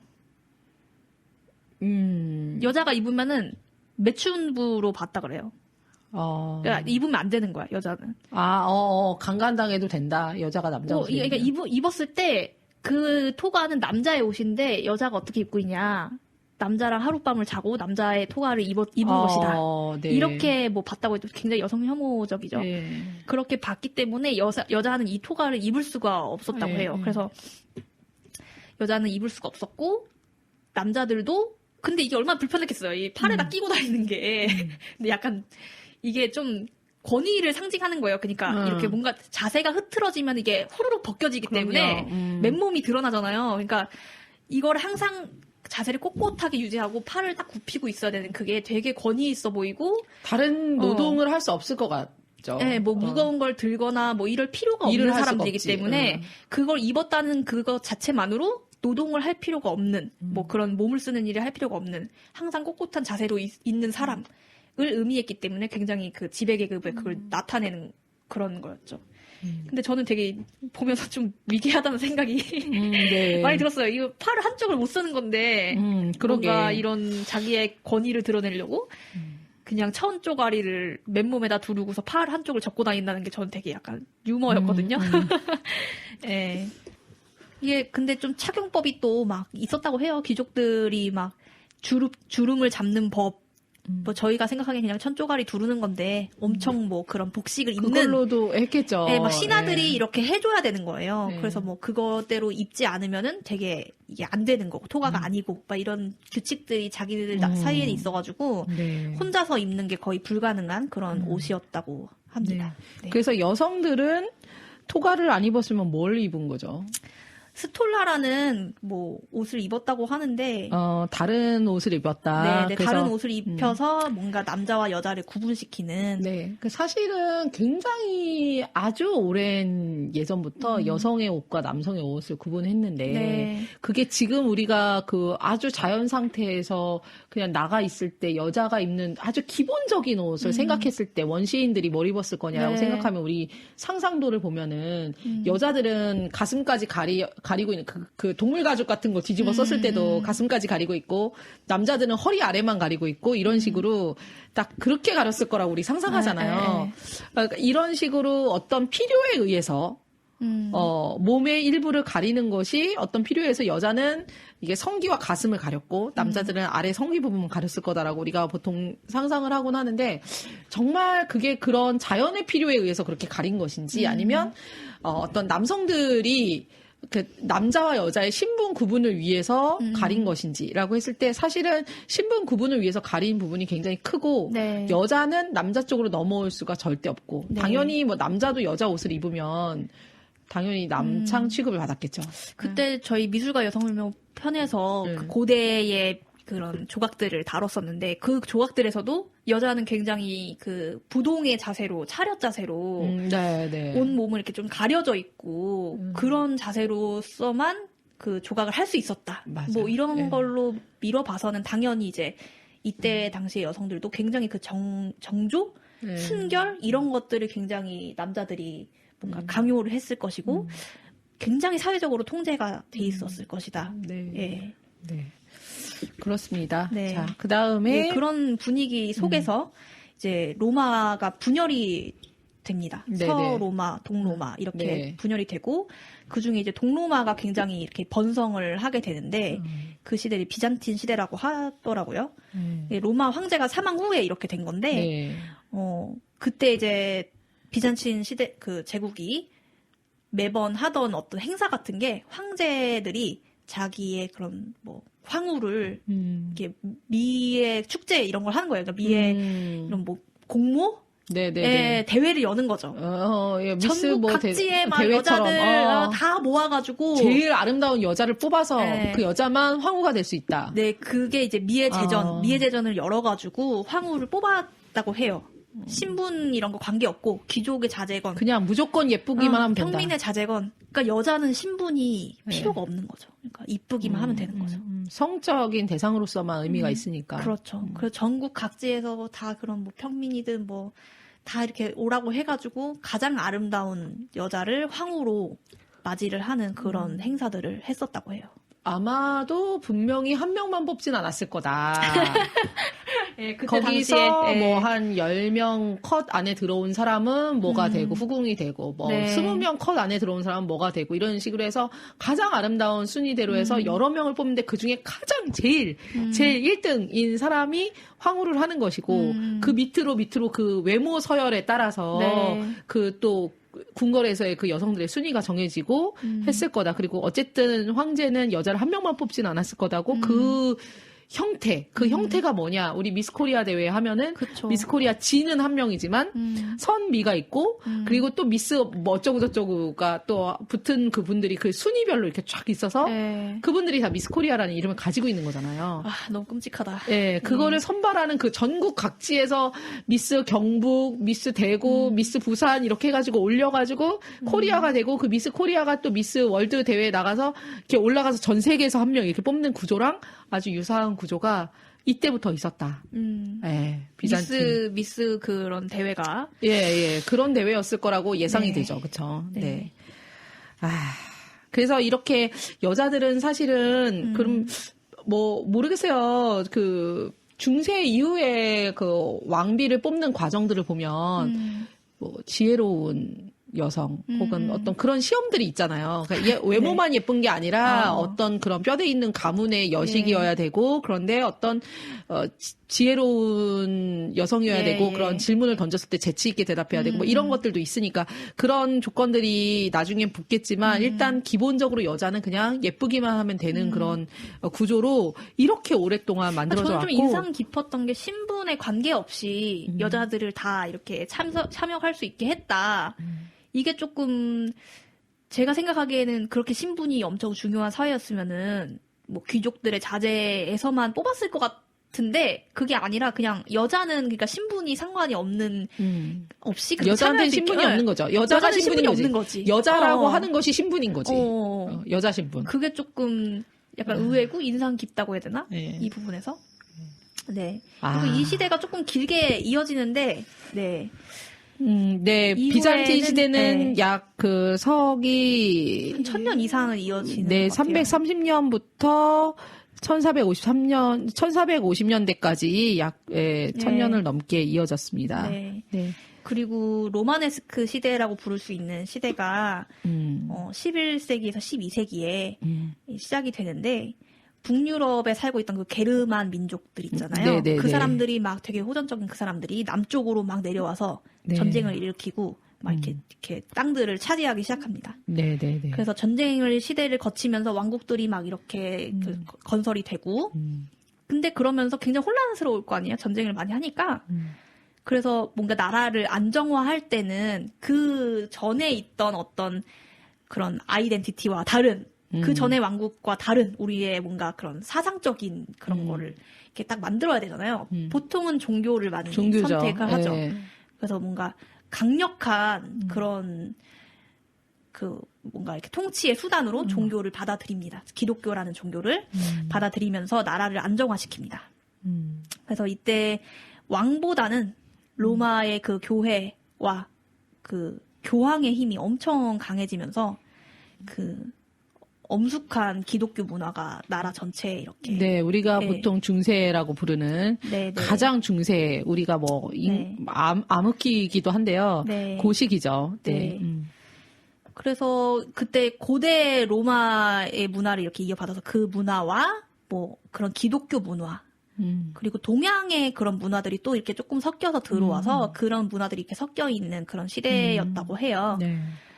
그래서 몸을 이렇게 드러내는 것 자체, 남자들도 몸을 드러내는 것이 기독교 교리에 약간 어긋난다라고 생각을 해서 몸을 전체적으로 좀 이렇게 감싸는 옷들을 입는데 여자들은 그 친밴드라고 이렇게 얼굴에 이렇게 밴드 뺨과 이렇게 턱을 이렇게 약간 가리고 네네네. 모자를 약간 이렇게 머리를 조금 가리고 그런 거를 좀 쓰기 시작합니다. 약간 그 턱을 다쳤을 때 붕대 감듯이 머리와 턱을 이렇게 감싸는 이렇게 감싸는 건데 여러분들은 그 중세의 그 수녀님들 모습을 그린 그런 그림 같은 걸 보면은 중세 수녀들이 이렇게 얼굴만 내놓고 얼굴에 다니잖아요. 하고 있어요. 이렇게 얼굴 그쵸. 목과 이 머리 뒤쪽을 이렇게 감싸는 밴드가 있어요. 머리를 네. 감싸는 그게 친밴드 흰색. 검색해도 나옵니다. 네. 흰색으로 이렇게 딱 감싸는 거예요. 흰색 그쵸. 수건 같은 걸로 감싸는 건데 그 어쨌든 제가 봤을 때는 다치신 분 같이 보이는데.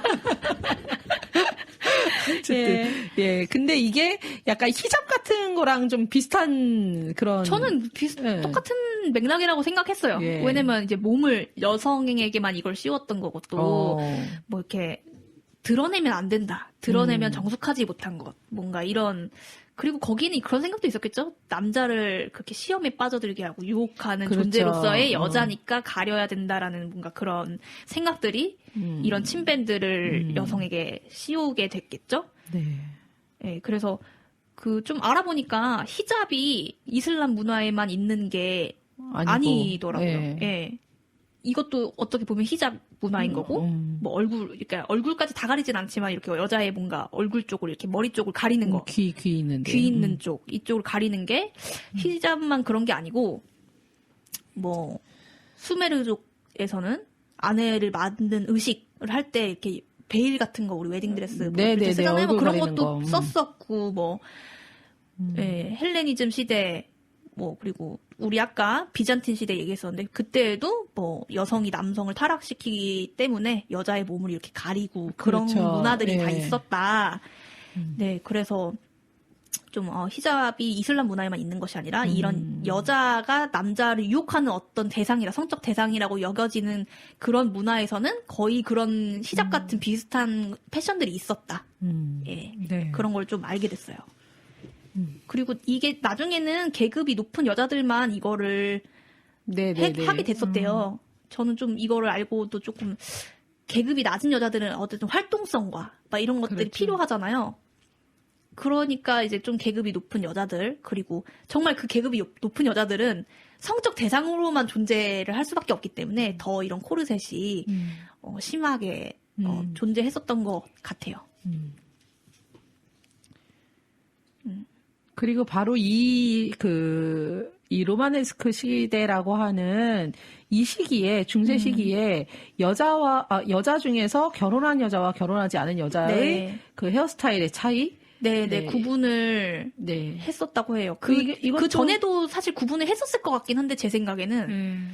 뭐, 제가 이제 찾아본 자료 내에서는 이 로마네스크 시대 때 결혼한 여자는 머리를 이렇게 올려서 이렇게 올린 네. 머리를 했었고, 결혼하지 않은 여자는 이렇게 길게 양갈래로 이렇게 해서 딱 내리고 이런 스타일을 해서 뭔가 결혼하지 않은 여자와 결혼한 여자를 엄청 딱 패션으로서 구분할 수 있게. 네, 이거는 사실 되게 많은 문화권에서 이런 머리 모양이나 옷을 가지고 옷 색깔. 결혼한 여성과 결혼하지 않은 여성을 구분하는데 네.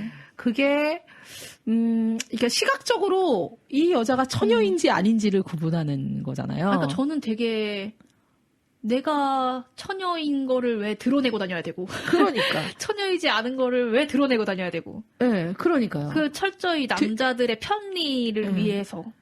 그니까요. 남자들은 신분을 드러낸다. 남자들은 물론 여자들도 의복의 신분의 차이가 있었겠지만 남자들은 어떤 신분상에 따라서 그리고 신분이 존재한다 남자들은. 근데 아까 그 비잔틴 시대의 미의 제전 얘기를 했지만 여자들은 오로지 처녀인지 아닌지 다른 남자의 소유가 된 여자인지 아니면 아직도 아무 주인이 없는 상관없이.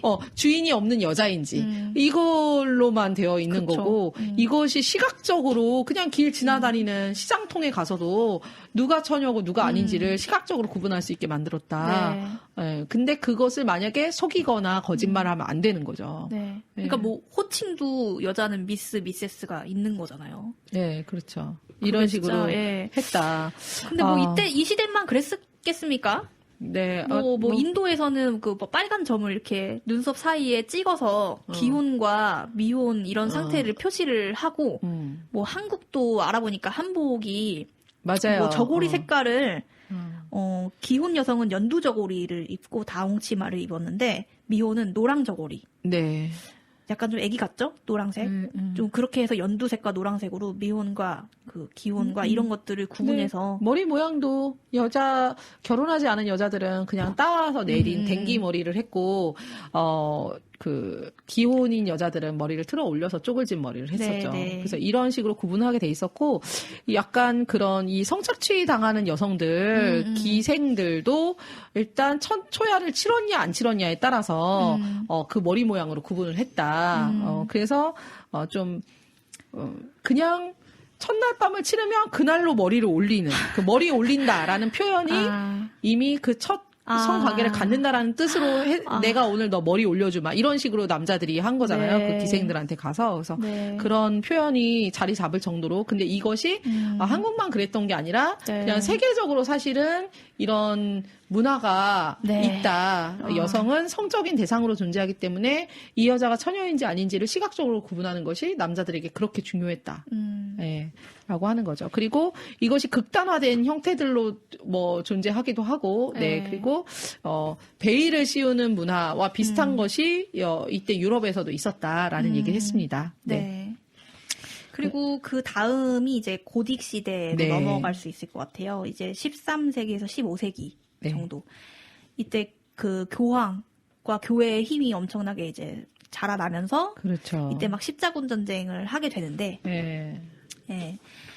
이 전쟁을 하면은 초반에는 굉장히 활기가 띠게 되잖아요. 막 이게 막 우리가 생각하기에는 이거 막 자본을 막 이렇게 쏟아 부어가지고 되게 뭐 힘들 것 같지만 사실은 전쟁을 하면서 엄청나게 그 활력 산업적으로도 뭐 엄청 활력이 띠게 되거든요. 그래서 이때 그런 어떤 되게 수탈도 많이 했을 거고요.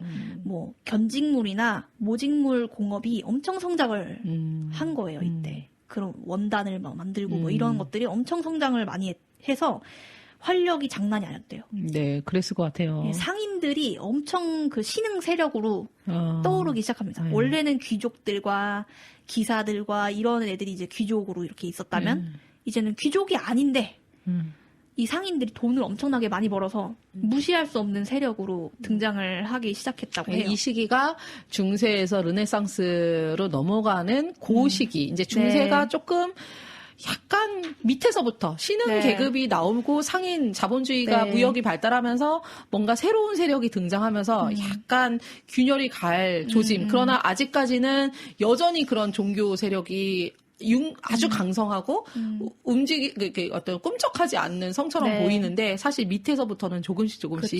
르네상스의 그런 분위기가 피어오르던 그 시기죠. 네. 그래서 이때 왕자의 게임 이런 거 보시는 분들 있으려나? 막 가문마다 그렇죠. 문장이 뭐 있고 막 이렇게 뭐 윈터 이즈 커밍 뭐 이런 거 가문마다 뭐 자기네들의 어떤 뭐 그런 사명 같은 뭐 그런 게 있고 뭐 문장을 입고 뭐 깃발을 들고 다니고 뭐 상징 색깔이 있고 뭐 이런 것처럼 이때 그런 가문을 상징하는 문장을 자기네 옷이랑 뭐 깃발이랑 이런 데다가 막 패션으로 활용을 하면서 자기네 가문 우리 가문이야 막 이런 그런 뭔가 뿜뿜 이런 걸 하고 다녔던 시대인데 나중에 이제 전쟁이 계속 되니까 전쟁이 오래되면 오래될수록 이게 힘들어지잖아요. 재산이 이제 탕진된다. 예, 귀족들하고 뭐 기사들하고 막 온 재산 뭐 이렇게 다 끌어모아가지고 막 전쟁 막 했는데 이게 조금씩 힘든 것 같아. 적당히 했어야지. 이게 조금씩 힘들어지는 거야. 그래서 교회가 점점 힘을 잃기 시작해요. 근데 이제 기독교가 힘을 잃기 시작하면서 뭐 그런 복식 이런 것도 되게 막 그런 엄숙한 그런 기독교가 지배를 할 때는 다 몸을 가리고 다녀야 되고 이렇게 막 했는데 사람들이 어떻게 했어요? 답답할 거 아니에요. 되게 막 내 맘대로 하고 싶고 막 이런 것들이 다 억눌려 있다가 이게 조금 교회가 힘을 잃으니까 사람들이 이제 조금 패션에 약간 멋을 많이 내기 시작합니다. 그러니까 교회 입장에서 보면 이제 타락하는 거지. 네. 그렇죠. 악마의 시대가 도래한 거지. 그렇게 원단 막 이런 것들이 발달해서 몸을 가리면서도 이렇게 멋을 내기는 했었지만 그것들이 이제 교회의 힘이 강할 때는 더 이상 그 이상 못하다가 좀 힘을 잃으니까 약간씩 몸을 드러내고 조금 멋도 부리고 이렇게 하기 시작하는데 남자의 옷은 좀 짧아져요. 뭐 바지 이런 데가 좀 짧아지고 이렇게 여자의 옷은 몸을 드러내기까지는 못하는데 윤곽선이 착 드러나는 그런 아주 타이트한 옷들을 입었다고 합니다. 네, 그래서 이 남자는 옷이 짧아지면서 그 밑에 있는 스타킹, 그 타이즈 같은 그런 거를 이렇게 쭉 하고 다니는 그 스타일 우리 잘 생각하는 그런 옷이죠. 그리고 여자들은 이렇게 뭐 목선을 쫙 드러내는데 뭐 V넥이나 U넥이나 뭐 이렇게 드러내는데 가슴을 드러낼 수는 없으니까 이 넥은 이렇게 파져 있지만 그 안에 이렇게 흰색 같은 걸 받쳐 입어서 뭔가 이렇게 정숙함을 유지를 하는 그런 패션들. 그런 패션을 즐겨 입었다고 합니다. 네. 그래서 이제 어떤 여자와 남자의 성별의 차이가 이제 옷이, 그러니까 사실 뭐, 아까 얘기했던 처음에 뭐 고대 로마나 뭐 이런 시기부터 이 중세 시기까지는 구분이 되긴 했어요. 네, 뭐 구분이 있긴 하지만 뭐 되게 아주 선명하게 이건 여자, 이건 남자 이럴 정도는 아니고 사실은 그냥 어느 정도의 구분인 거지. 사실은 뭐 청초가리 걸쳐서 다니는 거 비슷비슷한 거잖아요. 몸 다 가리는 옷 똑같이 입는 거고. 남자가 입은 옷도 그냥 이렇게 상의가 길면 길수록 이게 치마인지 바지인지 구분이 안 되는 거고. 뭐 여자들도 옷이 그냥 그런 거고. 큰 차이가 없었는데 요때쯤 되면은 이제 사람들이 패션에 관심을 많이 가지기 시작하고 하면서 이제 여성복과 남성복의 구분이 좀 더 커진다. 확연하게 구분이 뭐 침밴드도 그렇고요. 확연하게 구분이 되는 시기입니다.